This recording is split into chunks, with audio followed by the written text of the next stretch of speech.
Hello students, तर्क भाषा के एक रोड मैप में आपका फिर से स्वागत है। और हम लोग पिछली कक्षा में बहुत ही ब्रीफली डिस्कस कर रहे थे कि प्रमाण क्या है, और प्रमाकरण की चर्चा करते करते प्रमा क्या है और फिर करण क्या है, इसकी चर्चा हुई। और करण की चर्चा करते समय हमने ये देखा कि जो भी सातिशय कारण होगा वो करण होगा। तो अब हम कारण की चर्चा करेंगे। तर्क भाषाकार यानी केशव मिश्र कारण को 3 भागों में विभाजित करते हैं। वो कहते हैं कि समवायी, असमवायी और निमित्त कारण, ये 3 प्रकार के कारण होते हैं। इन्हें ही हम inherent cause, non inherent cause और एफिशिएंट कॉज कहते हैं। अब ये जो नॉन इनहेरेंट कॉज है, असमवाय कारण, इसे नॉन इनहेरेंट कहते हैं, लेकिन मैं प्रेफर करती हूँ सिमिलर टू इनहेरेंट कॉज इसको कहा जाए, सिमिलर टू इनहेरेंट कॉज। ये जो टर्मिनोलॉजी है सिमिलर टू इनहेरेंट कॉज, ये प्रोफेसर जे.एल. शॉ की बुक्स में मिल जाएंगी, और उन्होंने बाकायदा जस्टिफाई किया है कि क्यों नॉन इनहेरेंट नहीं कहना चाहिए और सिमिलर टू इनहेरेंट कहना चाहिए। तो यदि आप इसके बारे में और जानना चाहते हैं तो आप अलग से इसके बारे में पढ़ सकते हैं, क्योंकि ये जो अ शब्द है इसके कई मीनिंग होते हैं। तो इसके कई मीनिंग होने के कारण इसका हर समय नॉन के अर्थ में ही प्रयोग नहीं होता है, कई दफ़ा इसका प्रयोग सिमिलर के भी अर्थ में होता है, और यहाँ पर सिमिलर का ही अर्थ है। यदि बारीकी से देखेंगे तो समझ में आ जाएगा।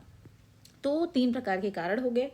जो इनहेरेंट कॉज यानी कि समवायी कारण है, वो एक तरीके से जैसे वेदांतिन कहते हैं कि उपादान कारण है ना, जो मटेरियल कॉज होता है एरिस्टोटेलियन लैंग्वेज में, उसी को समवायी कारण समझते हैं। लेकिन समवायी कारण को ये थोड़ा टेक्निकली अलग ढंग से बताते हैं।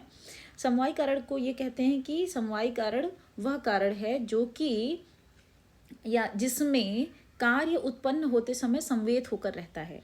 तो कोई भी कार्य जिस कारण में समवेत होकर उत्पन्न होता है उसे ही हम समवायी कारण कहते हैं। इसका मतलब है कि समवायी कारण इज दैट कारण in which the effect inheres when produced. So at the time of its production, जो कार्य है, जैसे कि ये घड़ा है, ठीक है, तो घड़ा एक कार्य है, ये पैदा होते समय, उत्पन्न होते समय जिस कारण में समवेत होकर रहता है, जिसमें आश्रित होकर रहता है, उसे हम क्या कहते हैं?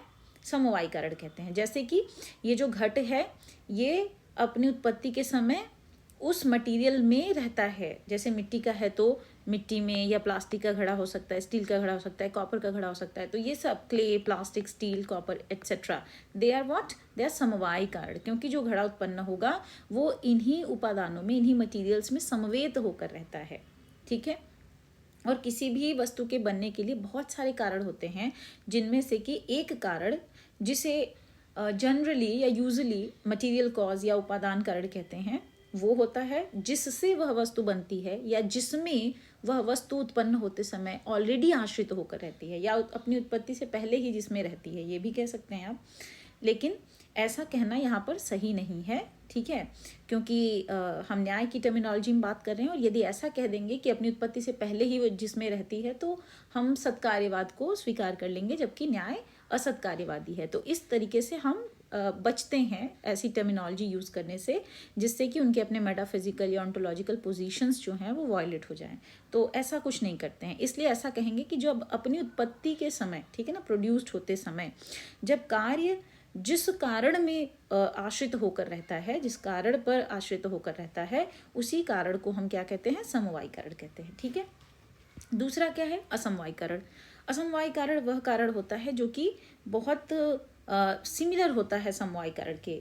इसका मतलब है कि वो भी एडहियर रहता है क्लोजली, ठीक है, किसके साथ? इनहेरेंट कॉज के साथ। तो इनहेरेंट कॉज के साथ जो बहुत क्लोजली एडहियर करता है, और वो भी उस टाइम पे प्रेजेंट रहता है जिस टाइम पे कोई कार्य प्रोड्यूस हो रहा होता है, और कारण का भी रोल प्ले करता है, बट एग्जैक्टली वो समवायी कारण नहीं होता है। तो समवायी कारण जैसा तो होता है, उसके साथ होता है, उसके साथ बहुत ही क्लोजली कनेक्टेड होता है, लेकिन समवायी कारण नहीं होता है। तो ऐसे कौन से कारण हो सकते हैं? जैसे कि कहा गया कंजंक्शन ऑफ क्ले पार्टिकल, ठीक है, या एक पट का उदाहरण लेते हैं जिसे क्लॉथ कहते हैं, क्लॉथ यानी कपड़ा।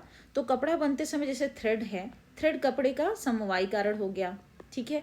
और कंजंक्शन ऑफ थ्रेड, जैसे बहुत सारे ये थ्रेड हैं, तो जब तक इनको हम कंजंक्ट नहीं करेंगे, आपस में गुथेंगे नहीं, आपस में एक दूसरे के साथ इनको कंजॉइन नहीं करेंगे, तब तक कपड़े का स्वरूप पैदा नहीं होगा। तो ये जो कंजंक्शन ऑफ थ्रेड है, यही क्या है? असमवायी कारण है, ठीक है। और ये भी असमवाय कारण भी जो है वो कपड़े की उत्पत्ति के समय समवाय कारण के साथ बहुत ही क्लोजली कनेक्टेड रहता है, उसके साथ ही रहता है। और तीसरा कारण कहा गया कि निमित्त कारण। निमित्त कारण वह कारण होता है जो न तो समवाय कारण हो न तो असमवाय कारण हो, लेकिन कारण हो, ठीक है, कारण हो, और वह निमित्त कारण होगा, निमित्त बनेगा उस वस्तु को बनाने के लिए। जैसे कि पॉट मेकर है, व्हील है, स्टिक है, मशीन यानी कि शटल, लूम एट्सेट्रा, ये सब किसी पॉट को बनाने के लिए ये जैसे शटल है, लूम है, वीवर है, ये सब पट को बनाने के लिए, और जो व्हील है, स्टिक है, या आजकल तो मशीन में भी घड़ा बनता है, ये सब पॉट के लिए, ठीक है। तो इसे डिफरेंटली हमने दो यहाँ पर एग्जाम्पल ले लिया है, घट और पट का, ताकि दो एग्जाम्पल से आप समझ सकें कि किस में क्या समवाय कारण है और किस में क्या असमवाय कारण है, क्या निमित्त कारण है।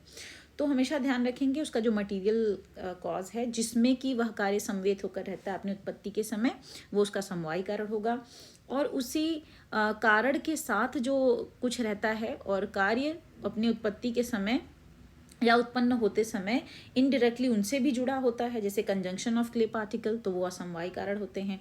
और कुछ अन्य कारण जो कि न तो समवायी होते हैं न तो असमवायी होते हैं, लेकिन कारण होते हैं, वो निमित्त कारण कहलाते हैं। जैसे कि घड़ा बनाते समय कुम्हार का जो दंड है, चाक है, वो सब कुछ वो निमित्त कारण हो गया, ठीक है। और इसी तरह कपड़ा बनते समय जो जुलाहा है या जो उसकी तुरी है, वेमा है एट्सेट्रा, ये सब उसके निमित्त कारण हो गए।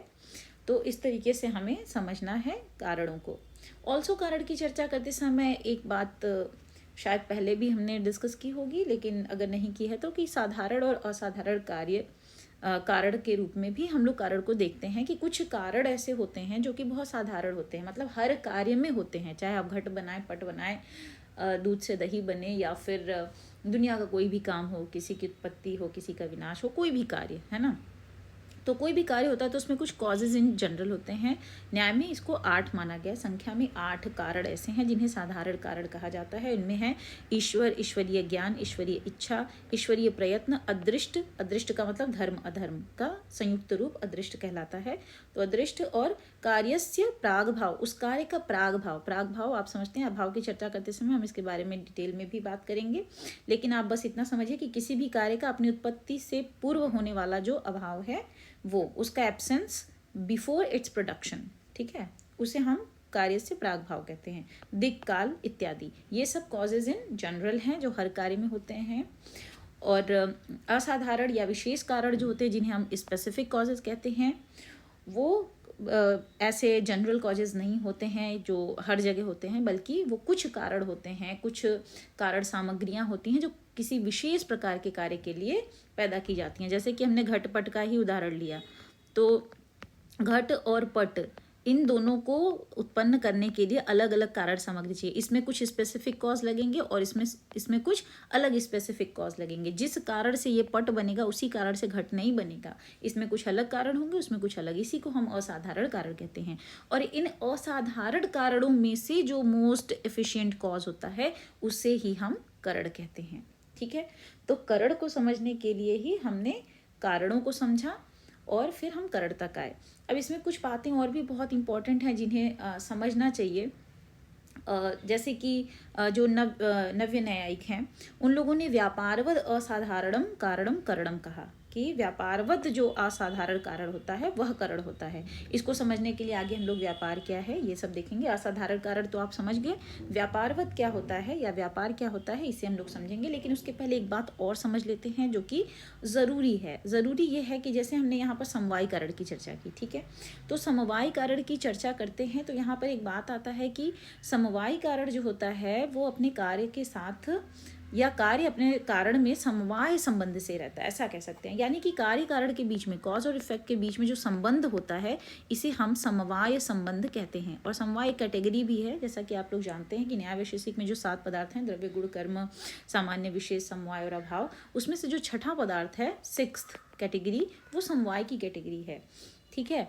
तो ये समवाय को भी हम लोग अलग से समझने की कोशिश करेंगे, समवाय क्या है, संयोग क्या है, क्योंकि दो प्रकार के संबंधों की बात करते हैं।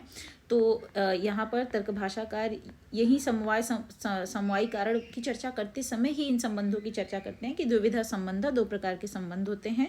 इनमें से एक को उन्होंने कहा कि संयोग संबंध होता है और दूसरे को कहा कि समवाय संबंध होता है।